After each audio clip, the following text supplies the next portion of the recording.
Now that Baker's been moved, Jimmy G is the only good quarterback available. Jimmy's agent says that they want him to stay with the Bucks want him to be the heir apparent to Tom Brady. Is this even real? And do you think the Bucks mismanaged the Jimmy G situation over the summer? All right. I really, really, really hate to do this to you. I really, apparent here? Heir apparent. The heir apparent. Not higher apparent. Heir apparent. It's one of those. Yeah, listen, like you are my heir. Like if I die, you get my stuff. You know what I mean? You and your sisters are my heirs. The H is silent. Listen, I'm sorry. But I get it. You're like hire apparent. Like they want to hire him. They apparently want to hire him. I don't know. Listen, this is such as life. It happens. Want to hire him. I don't know. I don't know what you thought, but I mean, so this is. I mean, I am far more interested in that. Hey, but you know what? Let me tell you something. And there's a good piece of advice for everyone. My friend Dragonfly Jones is the one that made me aware of this, and he's right.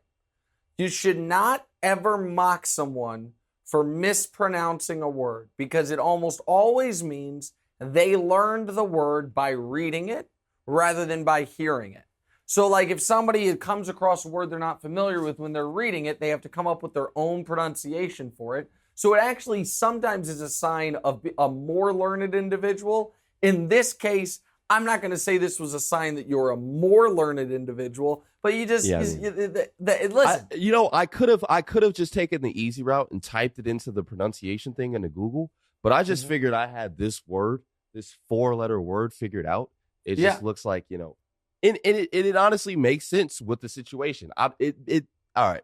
Yeah, I got you. It looks like the word hire, just maybe Matt mistyped it in the rundown. I get it, buddy. I'm not against you. I'm just telling you what happened here. Okay, so here's the deal.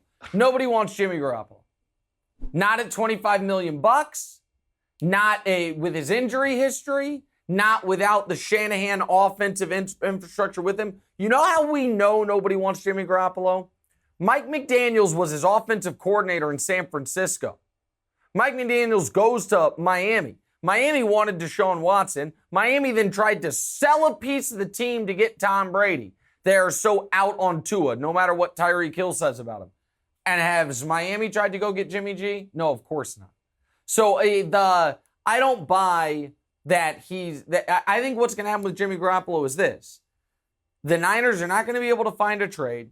They're going to have to decide if they want to outright release him. And if they don't, they're going to just wait on a team to suffer a quarterback injury and then hope that team is super desperate.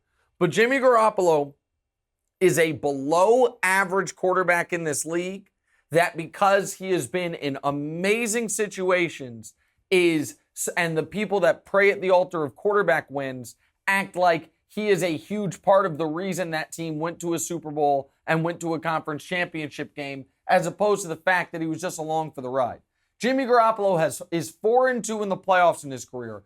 In those 6 games, he has 4 touchdown passes, 6 interceptions, a 75 passer rating, and averages 160 yards passing per game. And he just makes inexplicable decisions. And oh yeah, by the way, he's injured all the time. So no, I don't believe Tampa is champing at the bit, pardon me. There's another one. How about that? This is one a lot of people get wrong, DeMonte. Did you know the phrase is champing at the bit, but everyone says chomping at the bit because it's like biting. It's like what a horse does. Yeah, it's like, but so if you say champing, people think you got it wrong, but it's actually correct. But if you say chomping, no one bats an eye, but it's actually wrong. But the point is, I don't think anybody is, thirsty for Jimmy Garoppolo at $25 million. What's up, pal? Looks like you have something on your mind. No, I mean, whoever created the English language was just an a-hole. Okay, well, yeah, listen. Or not even the English language, because that was probably a phrase that came like way later after the English language was created. But like that whole you know what? Like, just real quick. Why would it be etymology and not chomping?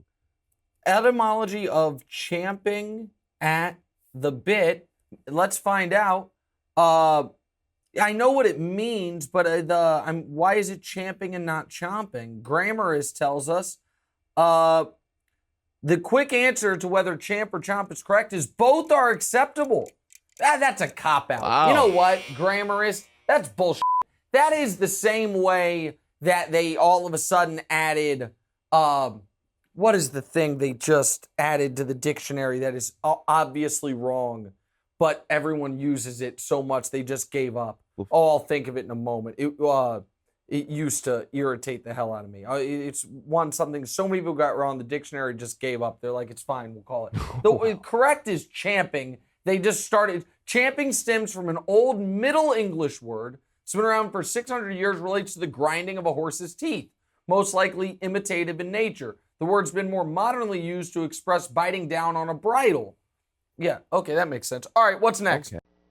Hey, thanks for watching. Hit the subscribe button to get more from the show, and make sure to click the bell to get notified every time new content drops. Check out full episodes of What's Right wherever you get your podcasts, or just click the link in the description below.